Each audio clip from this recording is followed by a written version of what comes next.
Today we are going to be talking about why weight loss is so hard after gallbladder removal, the common mistakes you're making, and what you can do about it.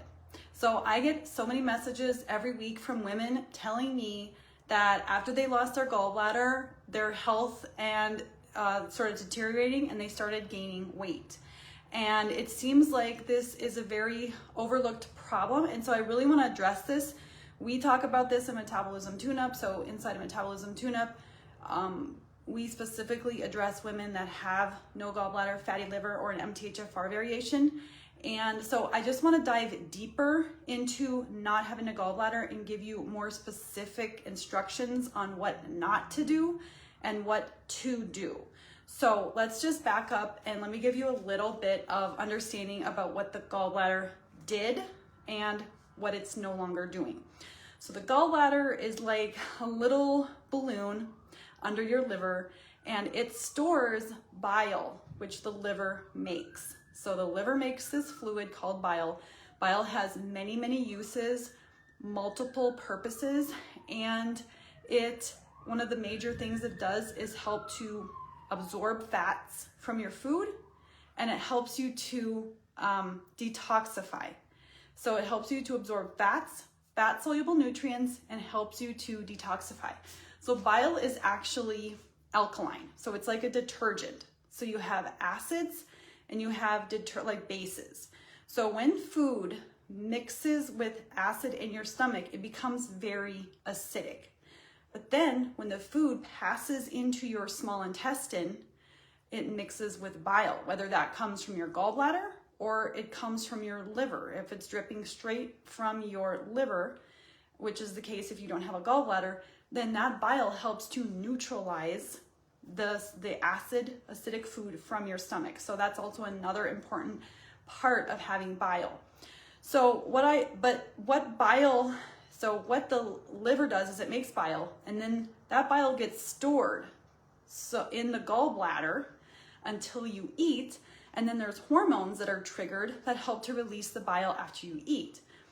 But if you no longer have a gallbladder, that bile is dripping slowly into your small intestine all day long, which doesn't have to be a problem. There's simple solutions, which we talk about in Metabolism Tune-Up.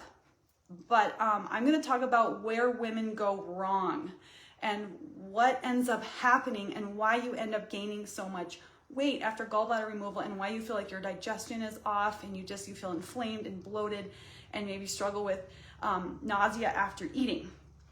Okay, so now that the gallbladder is gone, you're getting a constant trickle into the small intestine. So when you eat, especially if you eat big meals, you might not have enough bile at the time that you need it to help digest the food and neutralize the stomach acid.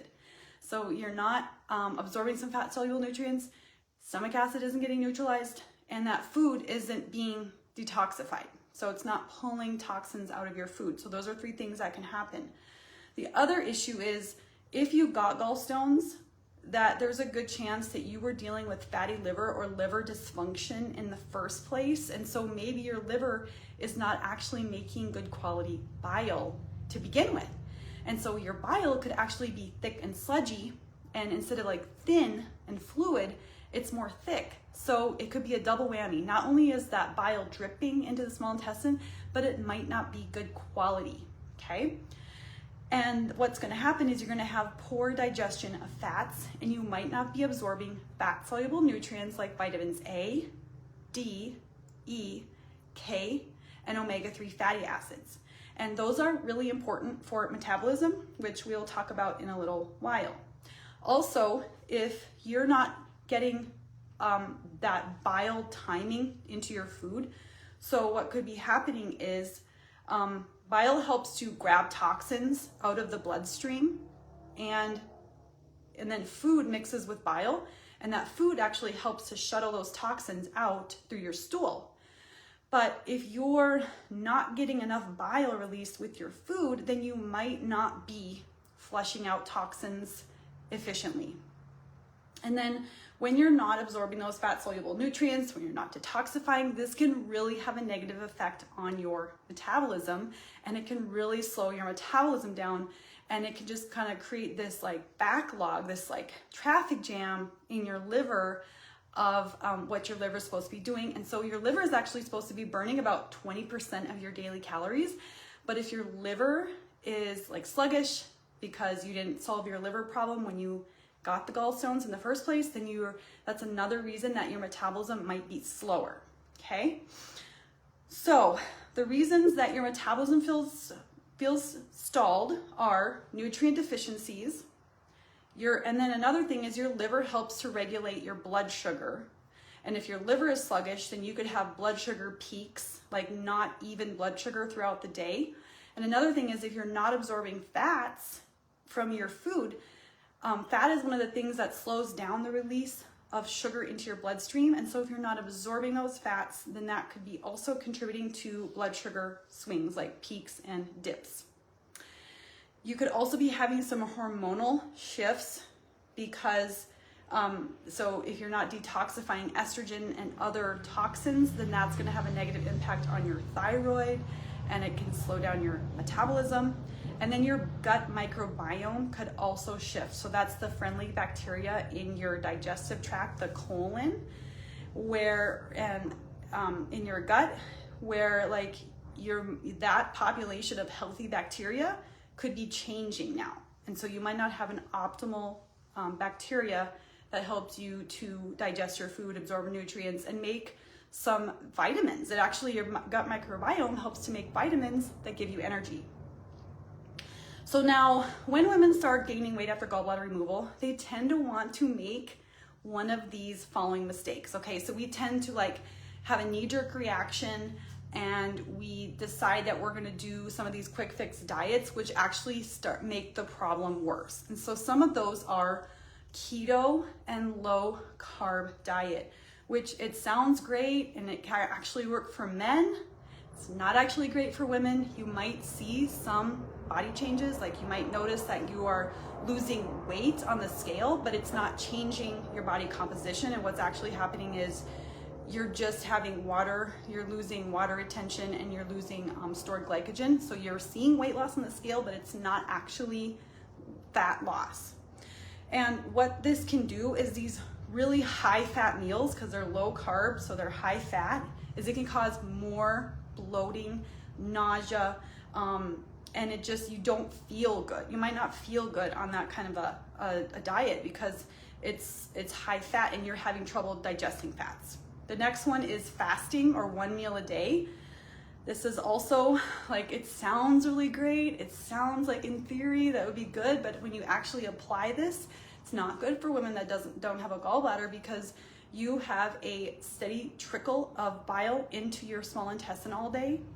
But then when you actually eat a meal, you're still only getting a trickle of that bile. So there's nothing for the bile to absorb to and absorb into the rest of the day. And then when you eat, you don't have enough bile.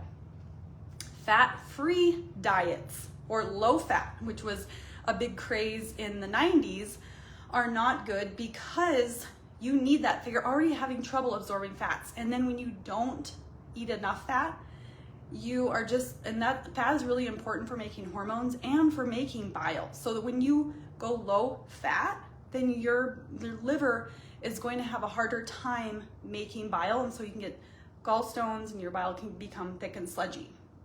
Or thinking that probiotics is going to fix it, or some supplement is going to fix it.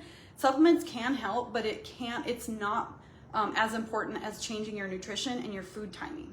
Or calorie restriction. So you have this feeling like, I need to restrict calories, but what that does is it stresses out your body even more. So you're already in a survival state, and then when you restrict calories, you put yourself more in a survival state. So when you don't have a gallbladder, you might have more inflammation in your body, and in order for your body to tackle that inflammation, you actually need more energy, more calories, more protein, not less. And then thinking that supplements are enough, like just doing ox bile or enzymes, that can help in the short term, but it's not going to be a long-term fix, because you need to get your liver working well. You need to get your liver unplugged. You need to get your liver working at optimal capacity, and you want to time your food so that the bile and your food are more timed together. And then you just thinking that weight gain is inevitable. Weight gain does not have to happen after you lose your gallbladder. Okay, it's like, go back and let's just like let me just kind of remind you everything we talked about. So if you start gaining weight after your gallbladder is removed, you probably have a fatty liver, you're not timing your food properly, and your nutrients aren't being absorbed, you're getting higher toxic load. So what you want to do is eat small meals more often to time your food with your bile. You may want to do some ox bile and enzymes to help your food digestion in the process. You might want to take some fat-soluble nutrients to help resupply your body with those nutrients that it needs. And you really want to work on your liver, helping your liver to become healthy again. And this is exactly what we do in Metabolism Tune-Up. So we help to support your hormones, your fat digestion, your detoxification, especially methylation, because MTHFR, which you can watch another video about MTHFR, but that plays a big role in detoxifying, making bile, and digestion and energy production. So here's kind of like the categories of things that you can do. So the first thing that you can do is to support your digestion and bile flow. So that would be eating more meals more often, which that's what we do in Metabolism Tune-Up. So it's about 300 calories every 3 hours with about 20 grams of protein. And that might feel like a lot of food, but it's not actually. So what most women do is they skip breakfast, they skip maybe, they don't have a snack, they have a small lunch, and then by 3 or 4 o'clock they're starving and they eat like 2,000 calories in the second half of the day. But your body needs it in the beginning of the day, not the second part of the day. So what we do in Metabolism Tune-Up is we eat about 300 calories every 3 hours so that we are supporting our liver, supporting methylation, supporting detox, and supporting bile flow. And then to support methylation, we want to remove foods, processed, enriched, fortified foods with folic acid, because folic acid is an imposter form of vitamin B9. We want natural folate. We do not want folic acid. So think folic, synthetic, and folate is natural. So we want natural forms of folate, and you can watch other videos that go into more, and you can, in Metabolism Tune-Up, I talk more about natural folate and MTHFR. You can also, to help your bile flow, is consider something like ox bile, taurine, or even TUDCA, which helps your just like supplementing your own bile. So you can absorb more of your fat-soluble nutrients, neutralize the food, help support your digestive tract. To protect, then the second step that you want to do, so step 1 is to support bile flow. Step 2 is to protect your metabolism. So you want to make sure you're getting about 20 grams of protein about 3 to 5 times a day at least. If you can get 100 grams or more, that would be ideal. Most people need at least 100 grams of protein. And so you break that down, like if you're going to eat 5 meals a day, then you would eat 20 grams of protein per meal. You'd also want to include fiber. Fiber is really important to help your body remove toxins and give bile something to bind to, so it's not irritating your digestive tract. And that also helps to slow digestion. It gives you better insulin sensitivity. And then replace your processed carbs. Anything that's processed, anything that's white, you want to replace it with whole foods. So instead of white bread, think about doing like a potato or an apple or beans. So think about, and I know this is going to take a while to really get in the groove of this, because we're used to having sandwiches and tortillas and pasta and pizza. So we want to switch more to these whole food sources. So for me, I usually have either potatoes, rice, or fruit as my carbs for every meal. So I've completely gotten away from breads and tortillas and pastas and pizzas. Every once in a while I will, but for the most part, we want to be eating whole foods and getting away from processed foods. And then we want to, the last step of supporting your weight loss without a gallbladder is to support your detox pathways. So you can support your detox pathways by eating more foods that have the nutrients that your liver needs to detox, like cruciferous vegetables. So broccoli, cauliflower, Brussels sprouts. This helps your liver to detoxify toxins and estrogen, helps to break down estrogen. Hydration and gentle movement, so walking after meals, walking 2 to 3 times a day really helps to lower your stress levels, improve digestion, move your lymph fluid, and really help your liver and your whole metabolism, because you're getting blood flow and it's just supplying, it's like recirculating the nutrients in your body. Limiting alcohol, so doing more mocktails instead of cocktails. You can get really fun, like you can use club soda, and you can add you know, different fruits and herbs, like you can make a mojito but without the alcohol, things like that. So just getting creative. So yes, let's just kind of think, like, it is a little bit trickier once your gallbladder is removed, that most women do start gaining weight because they're doing the wrong things instead of supporting their new digestive system. So without a gallbladder, you need to eat small, frequent meals, support bile flow, support detox in your liver, and that's going to make all the difference. So it's not about restriction and starvation. We don't want to retract.